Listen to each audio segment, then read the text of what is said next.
تمام احباب کو میری طرف سے السلام علیکم۔ امید ہے کہ آپ سب ٹھیک ہوں گے۔ آج ہم جو ناول پڑھیں گے اس کا نام ہے جان بہار۔ دیکھو لڑکی، اس نکاح کو سیریس لینے کی قطعاً ضرورت نہیں ہے۔ تمہارے باپ کو میرے باپ سے ڈیل کرنی تھی، یہی وجہ ہے کہ تم اس وقت یہاں میرے ساتھ میرے نام لیے کھڑی ہو۔ حتک امیز رویہ اور آنکھوں میں بے روحی لیے وہ اس پر یہ کیسا انکشاف کر رہا تھا۔ ڈیل؟ کیسی ڈیل؟ کون سی ڈیل؟ اس شخص نے یہاں بھی اس کی ماں کا اور اس کا مان چکنا چور کر ڈالا تھا۔ وہ جو پہلی بار اس نے اس شخص کا مان رکھا، اس شخص پر یقین کیا، لمحہ لگا تھا اسے چکنا چور کرنے میں۔ یہ سب جانتے ہیں میں کسی قسم کی بھی شادی میں انٹرسٹڈ نہیں ہوں۔ میں ایک آزاد خیال، آزاد بندہ ہوں۔ مجھے یہ قید نہیں پسند، اور یہ رشتہ مجھے ایک فضول قید کے سوا کچھ معلوم نہیں ہوتا۔ تو تمہارے لیے بہتر ہوگا میرے سامنے کم آنا، امیدیں مت لگانا اور اس رشتے کو کچھ مت سمجھنا۔ اس گھر میں رہو مگر یوں کہ جیسے اجنبی۔ وہ اپنی ہی کہے جا رہا تھا، اس نے دیکھا ہی نہیں کہ وہ کس بے چینی کے مقام پر کھڑی تھی۔ پتھرائی آنکھوں میں ان گنت سوال تھے کہ اسے حیرت بھری نظروں سے دیکھتی کچھ بھی کہہ نہ پائی۔ منہ میں زبان ہے کہ نہیں؟ خیر ہو یا نہ ہو، مجھے ویسے بھی نہ تمہیں سننے کی کوئی خواہش اور نہ تم سے بات کرنے کا شوق ہے۔ اپنا کمرہ دیکھ لو، یہ میرا کمرہ ہے، اور آئندہ اپنی پوری کوشش کرنا سامنے مت آنا۔ وہ اپنی بات مکمل کرتا کمرے سے باہر نکلنے لگا، مگر اچانک ہی سے کچھ یاد آیا۔ دروازے میں رک کر ایڑیوں کے بال مڑتے اس نے اپنے پیچھے کھڑی اس بت بنی لڑکی کی پشت کو دیکھا۔ میری پسند تم جیسی لڑکی نہیں ہے۔ میں جانتا ہوں یہ سب جان کر جو تمہارا حال ہوگا، مگر یقین جانو میں اس قدر خود غرض بندہ ہوں کہ مجھے کوئی فرق نہیں پڑتا۔ اور پھر وہ بنار کے بنا کچھ کہے اور باہر نکل گیا۔ باہر کے دروازے کھلنے اور بند ہونے کی آواز آئی۔ وہ بے اختیار لڑکھڑائی، پیر ٹھنڈے، بالکل منجمد سے ہو گئی۔ اس جیسی لڑکی سے اس کی کیا مراد تھا؟ وہ ایسی کیسی لڑکی کی سنا رہا تھا؟ مطلب کے لیے بیاہی گئی باپ کی بیٹی۔ وہ رونا نہیں چاہتی تھی، وہ اس وقت ٹوٹنا نہیں چاہتی تھی، مگر باپ کی اس بے حسی حرکت نے اس کی آنکھوں میں پانی بھر ڈالا۔ اس شخص کے ان کڑوے زہریلے الفاظوں سے اس کی آنکھیں بے اختیار بھر آئیں۔ وہ سبز کانچ سی آنکھیں پانی سے لبلباب بھر گئیں۔ ٹھہری ہوئی آنکھوں سے پانی موتیوں کی صورت بہہ کر اس کے چہرے پر موجود نقاب میں جذب ہونے لگا۔ وہ پانی اس کے اندر چلتے اس طوفان کا گواہ تھا جس کی وجہ سے وہ دو شخص تھے جن سے اس وقت ایک نفرت بھرا احساس محسوس ہوا تھا۔ کیا تم میرا مان رکھو گی؟ جانتا ہوں کوئی حق نہیں رکھتا اس بات سب کے بعد، مگر ایک امید کے تحت آیا ہوں میں۔ کیا تم یہ شادی کرو گی؟ میں راضی ہوں امی، اس لیے کہ یہ آپ کو بھی بہتر لگ رہا ہے، اور اس لیے کیونکہ جانتی ہوں مان ٹوٹ جائے تو کیسا محسوس ہوتا ہے۔ کیا آپ کو یہ نکاح قبول ہے؟ قبول ہے، قبول ہے، قبول ہے۔ ایک ایک کر کے اسے وہ دن یاد آنے لگا جس کے باعث آج وہ یہاں بیٹھی تھی۔ مان رکھا تھا مگر بدلے میں اس کا مان بری طرح توڑ دیا گیا تھا۔ فجر کا وقت گزرنے کا کافی وقت ہو چکا تھا۔ اب تو مسجدوں سے آوازیں سنائی دے رہی تھیں کہ وقت ختم ہو چکا ہے۔ پرندے اپنے اپنے گھونسلوں سے نکل کر رزق کی تلاش میں آسمان کا حصہ معلوم ہو رہے تھے۔ چڑیوں کی چہچہاہٹ اس ٹھنڈے پرسکون پرسوز وقت میں بلی سی معلوم ہو رہی تھی۔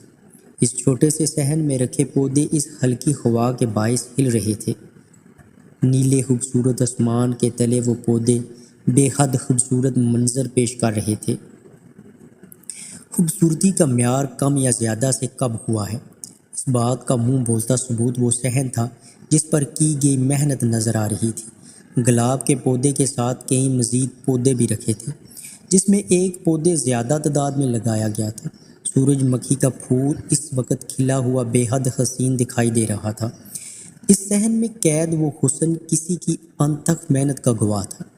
صحن سے نظر ہٹی تو نظر سیدھا دائیں جانب سے اوپر کو چھت کی جانب جاتی سیڑھیوں پر جا ٹھہری، جہاں وہ پیلے رنگ کے سوٹ میں پیلے رنگ کا دوپٹہ سر پر اوڑھے اس نیلے آسمان پر نظریں جمائے بیٹھی تھی۔ پھر اچانک ہی اس کی نظر گھر کے سیاہ رنگ کے دروازے پر جا ٹھہری۔ ایسے وقت میں باہر بھی خاموشی تھی اور اس خاموشی میں اس کے ماضی کی آوازیں اس خاموشی کو توڑنے کا باعث بنی۔ یہاں کیوں بیٹھی ہو؟ میری جان اس وقت نماز پڑھ لی تھی تو اندر آ جاتی، سو جاتی کچھ دیر۔ اپنے کب سے آتی آواز سن کر وہ ویسے ہی بیٹھی رہی۔ نہیں خالہ، بابا نے آنا تھا تو دروازہ کھولنا ہے نا۔ اور پھر وقت نے اپنی مثال قائم کی تھی۔ اس نے وہاں چارپائی پر بیٹھنا انتظار کرنا چھوڑ دیا تھا، مگر ایک عادت نہ چھوٹی تھی۔ شاید کچھ عادتیں چھوڑنا نہ چاہو تو نہیں چھوٹتی۔ فجر کے بعد وہ یوں ہی باہر بیٹھ جایا کرتی تھی۔ فرق اس وقت میں اور اس وقت میں ایک تھا۔ پہلے آنکھیں انتظار کرتی تھی، اب ان آنکھوں میں ایک ٹھہرا پن تھا، ایک برداشت تھی، کچھ رک سا گیا تھا۔ بہار اب تک اوپر بیٹھی ہو، اب آ بھی جاؤ نیچے۔ سوچوں کا تسلسل خالہ کی آواز سے ٹوٹا، جو تولیہ سے ہاتھ پونچھتی ہوئی صحن میں کھڑی اوپر کی جانب سے اسے ہی دیکھ رہی تھی۔ آٹا گوندھ لیا آپ نے؟ میں گوندھ لیتی نا۔ یوں ہی اٹھ گئی آپ جلدی؟ میں اٹھ تو جاتی ہوں، یہ کام تو کر ہی لیتی۔ سیڑھیوں پر سے اٹھ کر وہ جنماز میں ہاتھ میں اٹھائے سیڑھیاں اتری ہوئی ان سے بولی، جو اب اپنا دوپٹہ کھول کر سینے پر پھیلا رہی تھی۔ تولیہ انہوں نے سٹینڈ پر لٹکا دیا تھا جو بیسن کے ساتھ ہی لگا ہوا تھا۔ بس کر دو، اتنا تھکی ہوئی تھی رات کو، پھر بھی اب جاگ رہی ہو؟ میں تو بوڑھی ہو گئی ہوں کہ نیند پوری کیا کروں۔ یہ 3-4 گھنٹے کی نیند سے کیا ہوتا ہے بھلا؟ محنت کرو تو نیند بھی لو تاکہ محنت کی ہمت بھی ملے۔ روزانہ والی بحث دوبارہ شروع ہو چکی تھی، جبکہ اب وہ خاموشی سے جائے نماز جو پہلے سے طے تھی وہ اسے جگہ پر رکھ کر دوپٹہ کھولتی بیسن تک آ کر اپنا ہاتھ دھونے لگی۔ ہاتھ دھو کر اسے تولیے سے پوچھنے کے بعد وہ خالہ کے پیچھے پیچھے آ گئی، جو ابھی تک اسے سمجھنے میں لگی تھی۔ اور کتنا عرصہ یہی بات کہیں گی؟ میں تو ایک ہی جواب بارہا دے کر تھک چکی ہوں خالہ۔ وہ اب اندر کچن میں رکھی میز کے ساتھ ایک کرسی پر بیٹھ گئی۔ میز پر رکھا دودھ کا گلاس وہ اٹھا کر اب گھونٹ گھونٹ پی رہی تھی۔ ہاں، جوزب دے کر تھک گئی ہوں، مگر مانا پھر بھی نہیں تم نے۔ اور یہ خوب کہیں تم نے جواب دیتی ہو، کب صحیح جواب دیا ہے کہ کم نیند لینے کی وجہ کیا ہے؟ آج تک اتنے سالوں میں بتایا تو نہیں مجھے۔ وہ اب گوندے ہوئے آٹے کو فریج میں رکھ رہی تھی۔ خالہ جسے نیند نہ آئے یہ وہی سمجھ سکتا ہے، آپ کیسے سمجھیں گی؟ اس نے بات کو مذاق کا رخ تو دیا، مگر اس کے پہلے کہے الفاظوں پر وہ ٹھہر گئی تھی۔ اچھا چلو تم یہ دودھ ختم کرو، میں ذرا کام دیکھ لوں، آج جوڑا پورا کر کے دینا ہے ورنہ سائمہ دماغ کھا جائے گی میرا اگر آج مکمل کر کے نہ دیا تو۔ فریج سے پانی کی بوتل نکال کر بہار سے کہتی ہوئی وہ کچن سے باہر نکل گئی، جہاں بائیں جانب ہی ایک میز کے اوپر سلائی مشین، اس کے آگے ایک کرسی رکھی ہوئی تھی۔ کچن اوپن ہونے کے بعد وہ بآسانی خالہ کو اب بیٹھے کپڑوں کو سیتا دیکھ رہی تھی۔ آج واپسی پر ایک بلب لے آؤں گی، اس کی روشنی بہت کم ہو گئی ہے، یہ صحن میں لگا دیں گے، وہاں ویسے بھی بلب 2 ہفتوں سے فیوز ہوا پڑا ہے۔ دودھ کا گلاس ختم کر کے وہ اٹھ کھڑی ہوئی۔ ارے رہنے دو، ٹھیک ہے، ہم اس پر خرچہ نہ کرو، کب سے کہہ رہی ہوں گھر پہننے کی چپل لے لو، اور کیا میری یہ پرانی چپل پہن کر گھومتی رہتی ہو؟ 100 بار کہا ہے کہ اپنے اوپر خرچہ کرنا بھی سیکھو، اتنا اپنا دماغ کو کھپاتی ہو، اتنی محنت کرتی ہو، مگر ایک لفظ کا تم پر جو اثر پڑے۔ وہ اب خفا انداز میں کہنے لگی تو بہار مسکراہٹ لیے ان کے پاس آئی۔ آپ ہیں نا جو کچھ نہ کچھ میرے لیے لے آتی ہیں، مجھے کیا ضرورت خود پر خرچ کرنے کی؟ اس کے محبت بھرے انداز نے انہیں بھی مسکرانے پر مجبور کر دیا۔ کڑکتی ہوئی دھوپ اس کی آنکھوں میں چبھتی اس کو مکمل آنکھیں کھولنے سے روک رہی تھی۔ تیز نیلے رنگ کا عبایا پہنے، سر پر ہم رنگ اسی کے ساتھ کا سکارف پہنے، چہرے کو نقاب سے چھپائے اس نے آنکھوں پر دھوپ سے بچنے کو ہاتھ رکھا ہوا تھا۔ بس سے اتر کر بھی اسے کافی چلنا تھا اور آج وہ اپنے ساتھ پانی کی بوتل لانا بھول گئی تھی۔ کاندھے پر بیگ لٹکائے وہ تیز تیز چل رہی تھی۔ چونکہ شدید گرمی کا وقت تھا اس لیے ٹریفک نہ تھی، تبھی سے یقین تھا وہ وقت پر پہنچ سکتی تھی۔ آفس میں چلتے چلتے وہ اچانک سامنے رکی کار سے نکلتے لوگوں کو دیکھ کر اپنی جگہ رک گئی۔ کار سے نکلنے والے شخص کے ساتھ ایک جوان لڑکی اور ایک جوان لڑکا تھا۔ لڑکا تو پہلے ہی مال کے اندر تیزی سے گھس گیا، مگر وہ جوان لڑکی اس شخص کا ایک ہاتھ پکڑے مسکرا کر کوئی بات کرتی ہوئی روڈ کراس کر کے اب اندر جا رہی تھی۔ اس شخص کے چہرے پر بے انتہا پیاری سی مسکراہٹ رقم تھی، جبکہ اس شخص نے ایک ہاتھ اس لڑکی کے کندھے پر رکھا ہوا تھا۔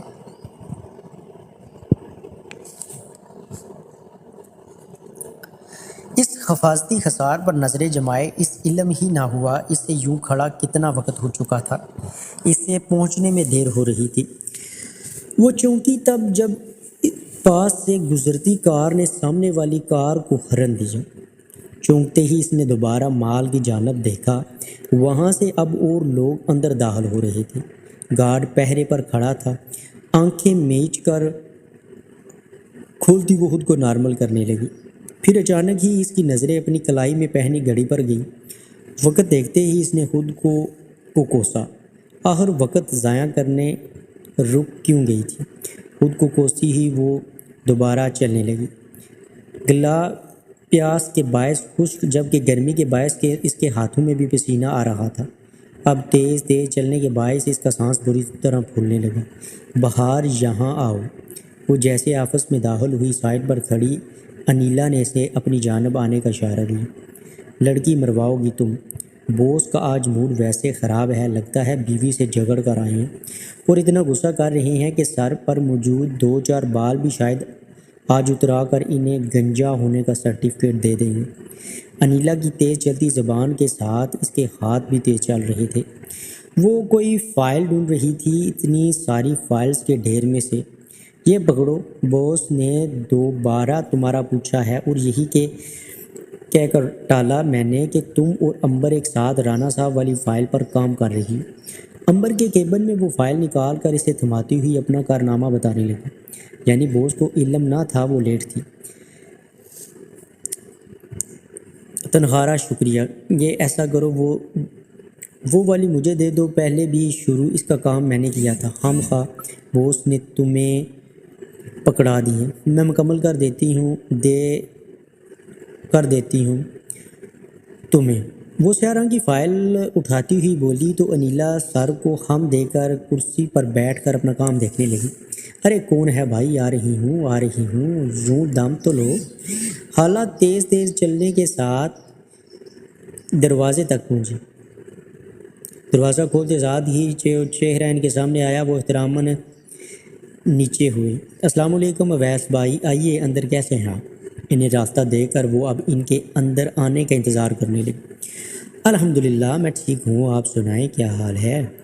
آپ کی اور میری بہار کیسی ہے؟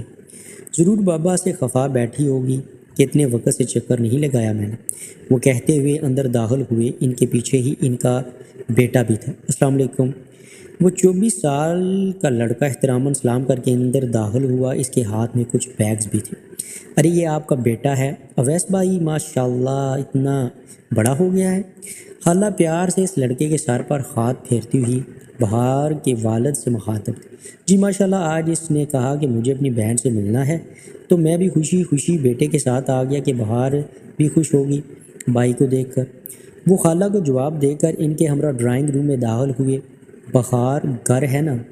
اویس صاحب کی بے چین نظریں چاروں جانب ڈھونڈ رہی تھی۔ جی گھر ہے، شام کے اس وقت کہاں جائے گی؟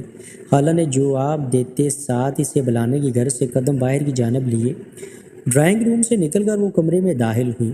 انہیں شک سا ہوا کہ وہ مغرب نہ ادا کر رہی ہو، ورنہ وہ سیدھا انہیں اس کے کمرے میں لے آتی۔ بہار، ارے نماز ادا کر لی تم نے؟ خالہ نے اسٹڈی ٹیبل کے پاس کھڑی بہار سے کہا، جو فائل کھولے اسی میں کھوئی ہوئی تھی۔ جی کر لی۔ دروازے پر کون تھا؟ خالہ سے پوچھ کر اس نے پیشانی ہر سو لیٹے لیے پین کو زبان میں دبایا۔ جب خالہ بولی تمہارے بابا آئے ہیں باہر، میں نے کہا دیکھ لو نماز نہ ادا کری ہوں، چلو میں انہیں اندر بھیجتی ہوں۔ خالہ کر کے باہر نکلنے لگی، خالہ کہہ کر باہر نکلنے لگی۔ خالہ رکے، آج سے پہلے کیا ہم مہمانوں کو کمرہ کی راہ دکھائی ہے؟ وہ جہاں بیٹھے ہیں وہاں ہی ان کی جگہ ہے، آپ جا کر بیٹھے، میں چائے بنا کر لاتی ہوں۔ پین پر کیپ لگا کر وہ فائل کو بند کرتی، پیروں میں جوتے صحیح کر کے پہنتی، وہ خالہ کو وہیں چھوڑ کر باہر نکل گئی۔ خالہ وہیں کھڑی رہ گئی۔ اتنی اجنبیت کہاں سے آ گئی تھی اس کے لہجے میں؟ اس وقت وہ اپنی آنکھوں کے سامنے آسمان کو نیلے سے سیاہ ہوتے دیکھ رہا تھا۔ سر صاحب جی کا فون دوبارہ آ رہا ہے، ایک بار سن لیں، وہ آپ سے بات کرنا چاہتے ہیں۔ اپنی خاص ملازم کی آواز سن کر وہ اپنے لان میں رکھی کرسی پر بیٹھ کر اس کے ہاتھ سے فون کو تھام کر کال ریسیو کرتا کان سے لگایا۔ السلام علیکم۔ چہرے پر چھپائی سختی لیے وہ دھیرے گہرے لہجے میں گویا، وعلیکم السلام میرا عالم، کیسا ہے میرا شیر بیٹا؟ دوسری جانب سے محبت سے چوڑا آواز گونجتی تو عالم نے گہرا سانس بھرا، کرسی کے بازو پر بازو رکھے وہ ہاتھ میں پکڑے شیر کی شیپ والے لائٹر کو انگوٹھے اور انگلی کی مدد سے گھما رہا تھا، جبکہ ایک ہاتھ نے فون سنبھال رکھا تھا۔ ملازم فون پکڑتے ہی وہاں سے چلا گیا۔ اس وقت وہ اکیلا اس وسیع لان میں موجود تھا۔ الحمدللہ ٹھیک، آپ کیسے ہیں؟ اس کا انداز اب بھی ویسا تھا، لہجے میں کوئی خوشی یا بے چینی نہ تھی۔ میں تمہاری آواز سن کر ٹھیک ہو گیا ہوں، بس آنکھوں کو قرار تمہیں دیکھ کر آئے گا، کب آؤ گے عالم میرے پاس؟ ان کا لہجہ بے قراری اوڑے ہوئے تھا۔ عالم کچھ دیر کچھ بول نہ سکا۔ آپ لندن سے واپس کب آئے؟ عالم نے کچھ دیر بعد پوچھا۔ 2 دن ہی ہوئے ہیں، مجھ سے ملنے ہی آ جاؤ، انہوں نے جواب دیتے دوبارہ وہی بات کی۔ کچھ ضروری میٹنگز ہیں، اس وقت نکلنا مشکل ہے، مگر میں کوشش کرتا ہوں، اگر آپ اس ہفتے کہیں جا نہیں رہے تو انشاءاللہ اسی ہفتے آؤں گا۔ اس نے نہ کرنے کی بجائے تحمل سے ان سے کہا تو وہ یہ سن کر خوش ہو گئے۔ بس تم آ جاؤ، میں انتظار کر رہا ہوں، آرام سے میٹنگ اٹینڈ کرو، جانتا ہوں یہ کام بہت ضروری ہے، تبھی تو سب کچھ زیادہ تمہارے حوالے کر کے بیٹھا ہوں میں، اور مطمئن بھی ہوں۔ وہ بولے تو ان کی بات سننے کے بعد خدا حافظ کہہ کر عالم نے فون کاٹ دیا۔ باہر کہاں رہ گئے؟ باہر کے والد اس وقت بے چینی میں بیٹھے، ان کو دروازے سے اندر داخل تنہا ہوتے دیکھ کر فوراً سے بولے تو وہ بامشکل مسکرا سکے۔ بس آپ آئے ہیں تو چائے بنا رہی تھی، آتی ہوگی باہر، آ جاؤ بیٹا، بابا بلا رہے ہیں۔ ان کو جواب دینے کے بعد انہوں نے دروازے سے چہرہ باہر نکالتے بہار کو بھی آواز دی تاکہ اسے اندازہ ہو یہاں اسی کا انتظار ہو رہا تھا، جو کچن میں چھپ چکی تھی۔ اس لمحے انہیں سخت شرمندگی محسوس ہوئی، مگر جانتی تھی انہوں نے اس سے کچھ بھی نہ کہنا تھا، نہ بہار نے اندر آ کر کچھ کہنا تھا۔ یہ مرحلہ بھی عجیب سا ہو جاتا ہے، جب بھی وہ آتے ہیں وہ خاموشی کی مورت بنی بس ان کے سوالوں کے جواب دیتی رہتی ہے، نہ فرمائش، نہ خواہش کا اظہار، نہ کوئی دل میں چھپائی بات، کچھ بھی تو وہ نہ کرتی تھی۔ دیگچی سے چائے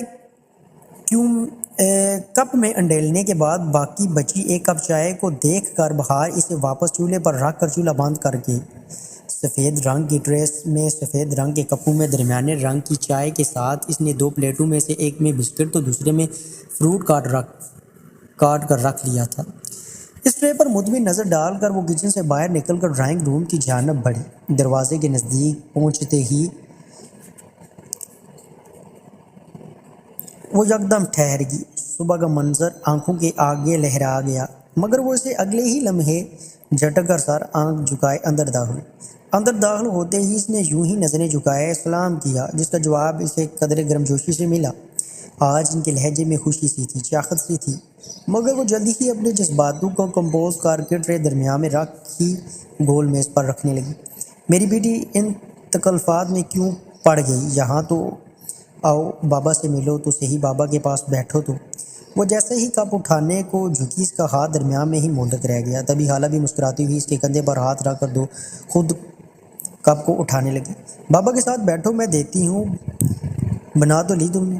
خالہ نے کہتے ساتھ ایک کپ اٹھا کر بہار کے پیچھے رکھے صوفے پر بیٹھے اس کے بھائی کو دیا، پھر اگلا کپ اٹھاتے انہوں نے اس کے والد کے ہاتھ میں تھمایا، جو انہوں نے تھام کر اپنے دائیں جانب رکھی ایک چھوٹی سی میز پر رکھتے دوبارہ اسے بہار کی جانب دیکھا۔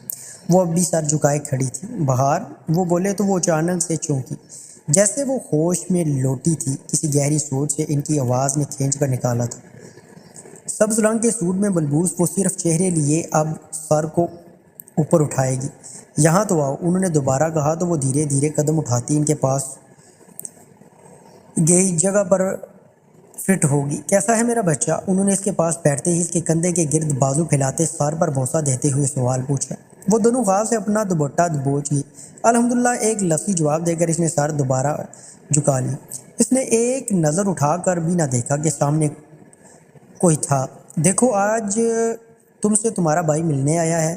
وہ بولے تو وہ حیران ہوئی۔ حیرانی بھری نظریں اٹھائے تو سیدھا سامنے بیٹھے شخص سے جا کر ٹکرا گئی، جو بخار کے دیکھتے ہی مسکرا کر اسے اس کی طبیعت کے متعلق دریافت کرنے لگا۔ میں ٹھیک ہوں، آپ کیسے ہیں؟ خالہ اس کے اتنے پیارے سے اپنے بھائی سے بات کرنے پر سکون سانس خارج کر گئی۔ انہیں پہلے پہل یہی لگا تھا کہ اسے اس کا یہاں آ جانا برا نہ لگے، مگر اس کے چہرے پر کوئی بھی تاثر نہ تھا۔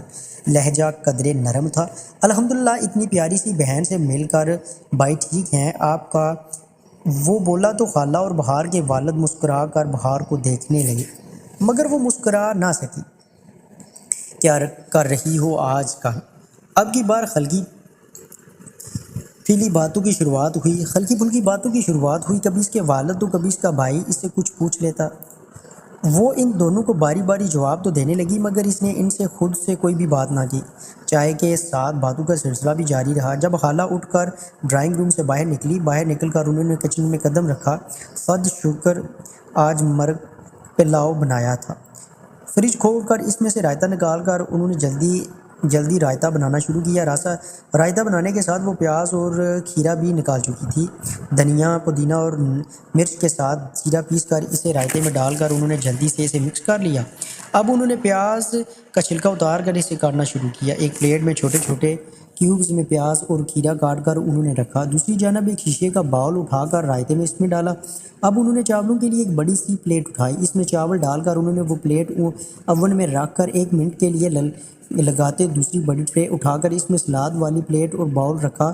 تب تک چاول بھی گرم ہو گئے۔ وہ زیادہ دیر کے بنے ہوئے نہ تھے، تبھی انہیں گرم ہونے میں زیادہ وقت درکار نہ تھا۔ چاول گرم ہوئے تو انہوں نے اوون سے پلیٹ باہر نکال کر ٹرے میں رکھی، ساتھ ہی 2-4 پلیٹوں کے ساتھ چمچ اور ایک چاول ڈالنے کے لیے بڑا چمچہ بھی رکھ لیا۔ اس وقت پینے کے لیے گھر میں کچھ نہ تھا سوائے لال شربت اور لیموں کے، جو باہر سین میں لگے ہوئے تھے۔ ٹرے اٹھا کر وہ کچن سے باہر نکلی۔ اندر سے اب بھی بہار کے والد کی آوازیں آ رہی تھیں، جو اس سے اس کی اسٹڈی کا پوچھ رہے تھے۔ پھر وہ اس سے اس کی جاب کی وجہ پوچھنے لگے، جس کا جواب اس نے نہایت نرمی سے دیا۔ کچھ ایکسپیرینس ہو جائے اس لیے وہ بات بنائی گئی۔ وہ سچ کیسے کہہ دیتی کہ اسے اپنی خالہ کی عزت بھی تو رکھنی تھی۔ وہ جس گھر رہتی تھی، جن کے گھر میں کھاتی تھی، اس گھر کے بات باہر کیسے نکال دیتی؟ یہ تو اچھا سوچا ہے، مگر اپنی کمپنی ہے تو وہیں آؤ نا، یہاں کہیں اور جاب۔ عاشر نے مسکراتے ہوئے آفر دی تو وہ دوپٹہ پر اپنی پکڑ مضبوط کر گئی۔ میں جہاں جاب کر رہی ہوں وہاں کا انوائرمنٹ کافی اچھا ہے، لوگ اچھے ہیں، کام میں آسانی ہے، بس اسی لیے۔ وہ جیسے خود کو بمشکل وہاں روکے بیٹھی تھی۔ اچھا، یہ مانی کہاں ہے؟ بھلا دوسری بار آ رہا ہوں تو بھی دکھائی نہیں دے رہا۔ اویس صاحب اب کی بار خالہ سے مخاطب تھے، جو میز پر ٹرے رکھ کر پلیٹ میں چاول نکال کر عاشر کے ہاتھ میں پلیٹ تھما رہی تھی۔ جی وہ باہر ملک ہے بھائی صاحب۔ ان کے چہرے کا رنگ لمحہ بار کو اڑ سا گیا تھا۔ باہر ملک؟ ارے تم نے تو بتایا ہی نہیں، یعنی تم دونوں اکیلے رہ رہے ہو یہاں؟